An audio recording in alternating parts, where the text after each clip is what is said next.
নমস্কাৰ ছাত্ৰীসকল, আশা কৰোঁ ভালে আছে তোমালোক। তো যোৱাটো ভিডিঅ'ত আমি ভইচৰ বিষয়ে আলোচনা কৰি আছিলোঁ আৰু ভইচৰ ৰিটেইন অবজেক্ট অৰ্থাৎ ডাবল অবজেক্ট থকা চেণ্টেন্সৰ ভইচৰ বিষয়ে আমি আলোচনা কৰিছিলোঁ। আৰু আজি ভিডিঅ'টোত আমি আলোচনা কৰিম ইণ্টাৰোগেটিভ চেণ্টেন্স অৰ্থাৎ প্ৰশ্নবোধক বাক্যৰ ভইচ পৰিৱৰ্তনৰ বিষয়ে। বুজি পাইছা কি আলোচনা কৰিব কৈ আছোঁ? ইণ্টাৰোগেটিভ চেণ্টেন্সৰ ভইচ পৰিৱৰ্তন অৰ্থাৎ প্ৰশ্নবোধক বাক্য তুমি এক্টিভৰ পৰা পেছিভলৈ কিদৰে নিব পাৰিবা সেই বিষয়ে আজি আলোচনা কৰিম। ঠিক আছে। ইণ্টাৰোগেটিভ চেণ্টেন্স মানে তোমালোকে লিখি ল'বা যদি কোনোবাই নাজানা প্ৰশ্নবোধক বাক্য। এই যে আমি কিছুমান প্ৰশ্ন সোধোঁ, তুমি ভাত খালানে, তুমি পঢ়িলানে, তুমি অমুকটো কাম কৰিলানে, তো এইবোৰে হৈছে ইণ্টাৰোগেটিভ চেণ্টেন্স। বুজি পাইছা? তো কি ইণ্টাৰোগেটিভ চেণ্টেন্সৰ এক্টিভৰ পৰা পেছিভলৈ নিবলৈ কিছুমান নিয়ম আছে। তো সেই নিয়মবোৰ চাওঁ আমি এতিয়া।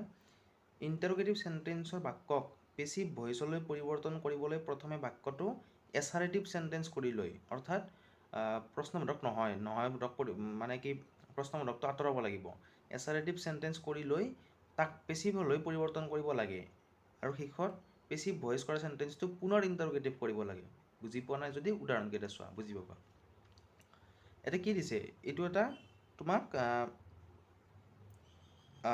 ইণ্টাৰোগেটিভ চেণ্টেন্স হয় আৰু এই চেণ্টেন্সটো কি কৰিব দিছে, তোমাক পেছিভ ভইচলৈ নিব দিছে। Does he right a letter, ইয়াত ডাজ কিয় হ'ল, কাৰণ ইয়াত বি হাবৰ কোনো নাই, গতিকে সেইকাৰণে আমি ডু হাবৰ সহায় ল'লোঁ। থাৰ্ড পাৰ্চন ছিংগুলাৰ নাম্বাৰ, সেইকাৰণে ই এছ এটা আগৰ ফালে যোগ হ'ল। আগৰ ফালে তোমালোকে জানা যে ছাবজেক্টৰ আগত ভাৰ্বটো দিলে সেই প্ৰশ্নবোধক হৈ যায়। বুজি পাইছা?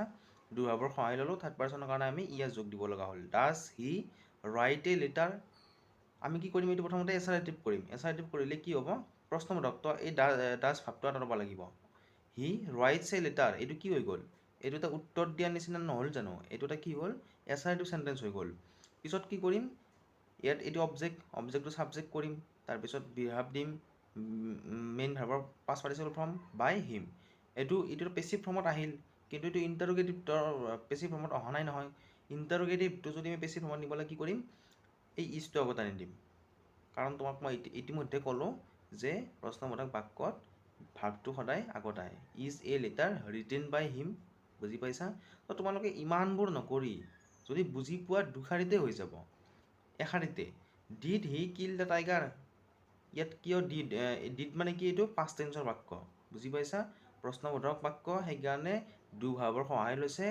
এইটো পাষ্ট টেন্সৰ বাক্য, ডু ভাৰ্বৰ পাষ্ট ফৰ্ম ডিড। প্ৰশ্নবোধক বাক্যৰ কাৰণে ডিডটো ক'ত আহিল, আগত আহিল। বুজি পাইছা?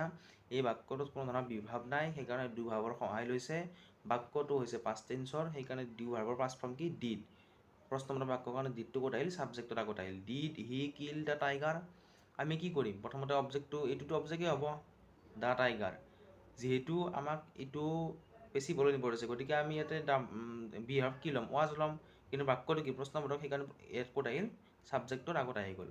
Was the tiger killed by him. বুজি পাইছা?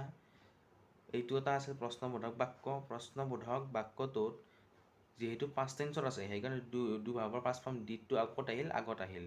এইটো পেছিভ ফৰ্মলৈ নিবলৈ আমি কি কৰিম, প্ৰথমতে অবজেক্টটো ছাবজেক্ট হ'ল, দ্য টাইগাৰ। প্ৰশ্নবোধক বাক্য, বিভাৱটো ইয়াৰ পিছত দিলে নহ'ব। প্ৰশ্নবোধক বাক্য, গতিকে বিভাৱটো আমি ইয়াৰ পিছত দিলে নহ'ব, ইয়াক আগত আনিব লাগিব। তোমালোকে জানা যে ছাবজেক্টৰ আগত প্ৰশ্নবোধক বাক্যত বিভাৱটো থাকে। এতিয়া তোমালোকে হয়তো জানিব খুজিছে যে ইয়াত ডু ভাৰ্বৰ সহায় ল'লে পেছিভ ফৰ্মত কিয় ডু ভাৱটো নহ'ল। পেছিভ ফৰ্মত ডু ভাৱটো নোহোৱাৰ মূল কাৰণ হ'ল, পেছিভ ফৰ্মত নিলে আমি কেৱল বিহাভৰ পাঁচটা ফৰ্ম, এম, ইজ আৰু ৱাজ, এইকেইটা ব্যৱহাৰ কৰিব লাগিব।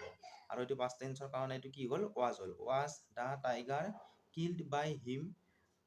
কিলৰ পাষ্ট পাৰ্টিচিপল ফৰ্ম কিল, বাইটো বাই, আৰু হিটো কি হৈ গ'ল, হিম। বুজি পাইছা? বোধ কৰোঁ একো হোৱা নাই।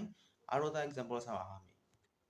এই উদাহৰণটোলৈ মন কৰা, কি আছে, ডাজ হি স্পীক ইংলিছ, ইয়াতো সেই একেই, বিহাভ নাই, গতিকে ডু ভাৰ্বৰ সহায় লৈছে। বাক্যটো চিম্পল প্ৰেজেণ্টৰ, থাৰ্ড পাৰ্চন ছিংগুলাৰ নাম্বাৰ, সেইকাৰণে কি হ'ল, yes. Does he speak English, বুজি পাইছা? কি যে এইটো থাৰ্ড পাৰ্চন ছিংগুলাৰ নাম্বাৰ হয়, বাক্যটো হৈছে প্ৰশ্নবোধক, গতিকে ডু ভাৰ্বৰ সহায় ল'ম। যদি বিভাৱ নাথাকে, আমি ডু ভাৰ্বৰ সহায় লৈ পেলাই বাক্য এটা ইণ্টাৰোগেটিভ বা নিগেটিভ কৰোঁ, হয়।